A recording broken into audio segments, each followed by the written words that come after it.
تو ہمارا معاملہ اللہ سے صحیح نہیں میرے پیارے۔ اے ابن عباس تو اللہ کے دین کی حفاظت کر، اللہ تیری حفاظت کرے گا۔ آج مجھے واٹس ایپ آتے ہیں، سعید بھائی آپ تبلیغ والے کیا کر رہے ہیں، اس ملک میں لڑکیوں کے ساتھ یہ ہو رہا ہے، اس ملک میں یہ ہو رہا ہے۔ بھائی کیوں نہ ہو، اللہ تو حدیث میں آتا ظالم ہے ہی نہیں، رائی کے دانے کے برابر اللہ نے اپنے اوپر ظلم حرام کیا ہوا ہے۔ اللہ ظالم ہو ہی نہیں سکتا، اللہ چھوٹے ظالم پہ بڑے ظالم کو مسلط کرتا ہے۔ ان لڑکیوں سے کہا پردے میں آ جاؤ، پردے میں آ جاؤ۔ ان لڑکیوں سے کہا، قرآن کہہ رہا ہے، دیکھو قرآن کی آیت ہے، اے مومن مردوں اپنی نظریں نیچی کرو۔ ساتھ عورتوں کو بھی حکم ہے، اے عورتوں تم بھی نظریں نیچی کرو۔ جنت کی عورتوں کی نشانی بتائیے، یہ حوریں کیا ہوتی ہیں، یہ خیمے میں رہنے والی ہوتی ہیں، سورہ رحمان ہے۔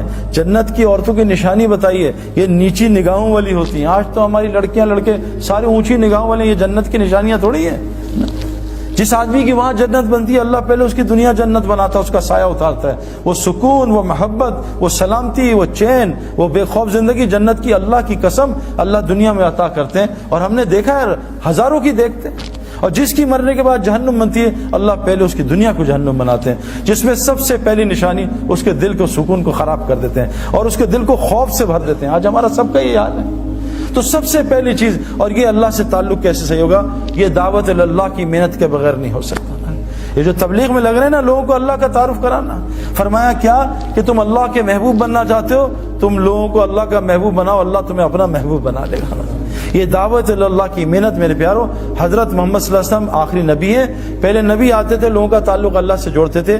آج یہ ایک ایک امتی کی ذمہ داری ہے، ہر مسلمان جس نے کلمہ پڑھ لیا، شادی ہو گئی ہے، چاہے وہ لڑکی ہے چاہے لڑکا، اللہ قرآن میں کہہ رہے ہیں جس کا مفہوم، میں کن پہ رحم کروں گا، ان مردوں پہ اور عورتوں پہ جو ایک دوسرے کے مددگار ہوتے ہیں۔ کن کاموں میں؟ امر بالمعروف اور نہی عن المنکر میں، نماز قائم کرنے میں، زکوٰۃ ادا کرنے میں، اور اللہ رسول کی اطاعت میں۔ جو یہ چار کام کرے گا، اللہ کہہ رہے ہیں میں ان پہ رحم کروں گا۔ آج ہم کس پہ ایک دوسرے کی مدد کر رہے ہیں؟ آؤ میں نے موبائل کی شاپ کی ہے، اس کی دعوت، آؤ میں نے کپڑے کی شاپ کھولی ہے، اس کی دعوت۔ آج ہم لوگوں کو اللہ کی طرف نہیں بلا رہے۔ میرے پیاروں، ایمان بنانے کے لیے اللہ سے تعلق ٹھیک اس امت کے لیے ضروری ہے، اس امت کے لیے ضروری ہے کہ لوگوں کو اللہ کا تعارف کرائے۔ پھر دیکھو جنید کی طرح اللہ اس کا کیسے تعارف کرائیں گے۔ دعوت اللہ کی محنت ہر مسلمان کے لیے امپورٹنٹ، یہ ہمارا پیٹرول ہے، اس کے بغیر گاڑی ٹھیک نہیں چل سکتی۔ دعوت اللہ کے بغیر آنکھ کنٹرول میں نہیں آئے گی، زبان کنٹرول میں نہیں آئے گی، کان کنٹرول میں نہیں آئیں گے۔ حاشی معاملہ کہ کیسے کنٹرول ہوا کہ وہ ان کو کہہ رہے ہیں 19 سال کے بچے کو کہ تو نے کرکٹ بننی ہے، تجھے کھلائیں گے، تجھے سٹار بنائیں گے، تو شراب کا اسٹیکر لگا۔ شراب جیسے آج ہم کہتے ہیں کہ لڑکی چاہیے نوکری، پہلے داڑھی صاف کرا، کہا جی میں ابھی فوراً کرتا ہوں۔ اس نے کہا لعنت بھیجتا ہوں کرکٹ کو، میں اللہ کا حکم نہیں توڑ سکتا۔ آج ساؤتھ افریقہ کا سب سے معزز شہری بنا ہوا میرے پیاروں۔ جنید جمشید کو کروڑوں کی آخر میں جب اللہ نے اس کو بالکل صحیح راہ سے کروڑوں کی آفر دی، اس نے کہا بھی ایک گانا گا دو 3 کروڑ دیں گے، ایک گانا گا لو 2 کروڑ دیں گے۔ ہمارے زمانے کرکٹ میں جتنا میں نے پوری زندگی کمایا، آج 1 مہینے میں کرکٹر کماتا ہے، پیسہ بہت بڑھ گیا ہے۔ جنید کے زمانے میں پیسہ بہت کم تھا۔ جب جنید سنگنگ چھوڑی ہے، دین کی محنت میں آیا، ایک گانے کا 3 کروڑ 5 کروڑ کوئی مسئلہ ہی نہیں ہے میرے پیاروں، کوئی مسئلہ نہیں ہے۔ انڈیا کا ٹیل لینڈر 20 کروڑ روپے سالانہ کماتا ہے، میری پوری زندگی کے پیسے نہیں ہیں، جس کو کھیلنا نہیں آتا۔ تو اتنا مال، لیکن اس لگا رہا۔ اللہ نے اس کی دنیا ایسی بنائی کہ صحابہ کہتے ہیں نا، اگر ہم اتنی دنیا کی محنت کرتے کبھی ہمیں اتنی دنیا نہیں ملتی جتنی اللہ دین کے راستے سے۔ تو میرے پیارو، ایک گزارے، پہلی نیت کہ آپ ایک نیت کرو، آج سے روزانہ ہم دعوت دیا کریں گے انشاءاللہ۔ دعوت کے کام میں لگو، لوگوں کو اللہ کی طرف بلاؤ، لوگوں کو اللہ کا تعارف کراؤ۔ یہ ہمارا کام ہے، جیسے ہم باقی سارے کام کر رہے ہیں، اس کام کو اپنے الف کو ٹھیک کر لیں۔ اے ابن عباس، ساری دنیا مل کے تجھے نفع پہنچانا چاہے، تیرے اللہ کی مرضی نہ وہ نفع نہیں پہنچا سکتے۔ ساری دنیا مل کے تجھے نقصان پہنچانا چاہے، تیرے اللہ کی مرضی نقصان نہیں پہنچا سکتے۔ ابراہیم علیہ السلام اتنی طاقت سے بچے پہ چھری چلا رہے ہیں، اللہ کی مرضی نہیں تھی، بچہ ذبح نہیں کر سکے۔ نمرود اتنی بڑی آگ لگا رہا ہے کہ ابراہیم السلام کو جلا دوں گا، اللہ کی مرضی میں تھے، جلا نہیں سکے۔ پیارو، اس کائنات میں صرف اللہ کی مرضی چلتی ہے، کسی کی مرضی نہیں چلتی۔ اللہ فرما رہے ہیں اگر قیامت تک رات کر دوں کوئی طاقت ہے اس کو دن کر کے دکھا دے، قیامت تک دن کر دوں کوئی طاقت اس کو رات کر کے دکھا دے، آسمان سے بارش کو کڑوا کر دوں کوئی اس کو میٹھا کر کے دکھا دے۔ یہ بتاؤ یہ بارش کہاں سے اٹھتی ہے؟ بارش کیسے بنتی ہے؟ بادل کہاں سے اٹھتے ہیں؟ سمندر سے، پکی بات ہے نا، سمندر سے ویپر اٹھتے ہیں، بارش بنتی ہے۔ سمندر کا پانی کڑوا ہوتا ہے تو اس کو میٹھا کون کرتا ہے؟ تو ہم تو پریزیڈنٹ اور پرائم منسٹر کے چکر میں وہ بدل جائیں تو حالات ٹھیک ہو جائیں۔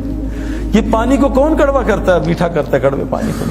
میرے پیارو، ساری کائنات اللہ کی محتاج، اللہ کسی کی محتاج نہیں۔ تو پہلے اللہ سے ہم اپنا تعلق ٹھیک کریں، اور وہ مسجد کے اعمال کے بغیر نہیں ہو سکتا۔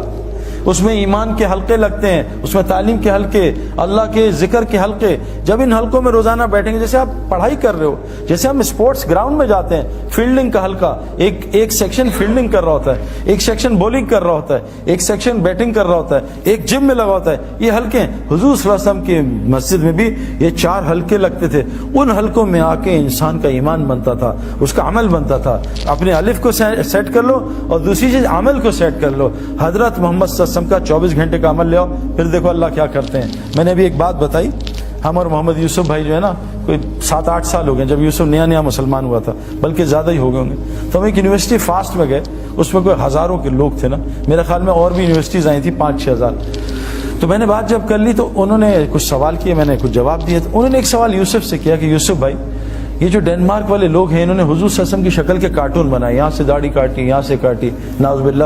تو آپ سعید بھائی تو پیدائشی مسلمان ہیں، بہت دکھ ہوا ہوگا، آپ کو اس کا کیا دکھ ہے؟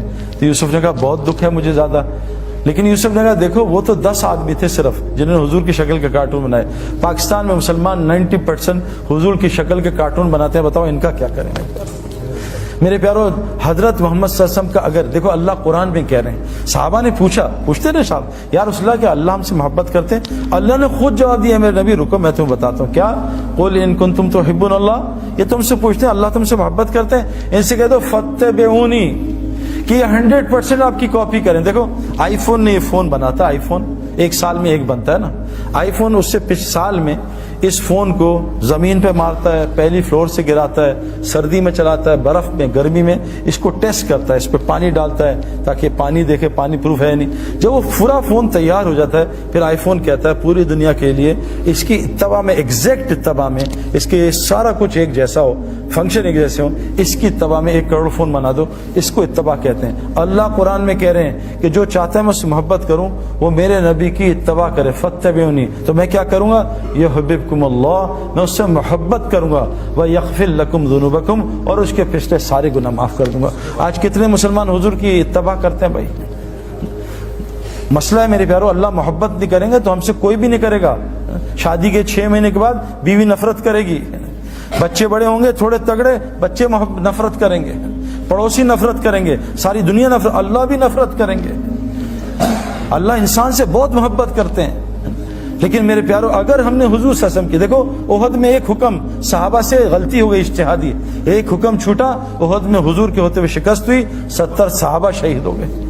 ہم کتنے حضور کے، ہماری لڑکیاں کتنے اللہ کے نبی کے طریقے توڑ رہی ہیں، ہماری لڑکی کتنے اللہ کے نبی کے طریقے توڑ۔ میرے پیارو، یہ جو اعمال سے اللہ ایسے، آپ دیکھو میں آپ کو مثال دوں، عمل حضور صلی اللہ علیہ وسلم فرمایا جو فجر مسجد میں پڑھ لے سارا دن جماعت کے ساتھ اللہ کی حفاظت میں، کتنی آسان۔ لوگ سیکیورٹی کا خرچہ، میں ابھی ایک گھر میں گیا، اس کے گارڈز تھے 6، میں کہا حضرت آپ کی سیکیورٹی کا خرچہ کتنا؟ کہا 10 لاکھ روپے صرف میں سیکیورٹی کا خرچہ۔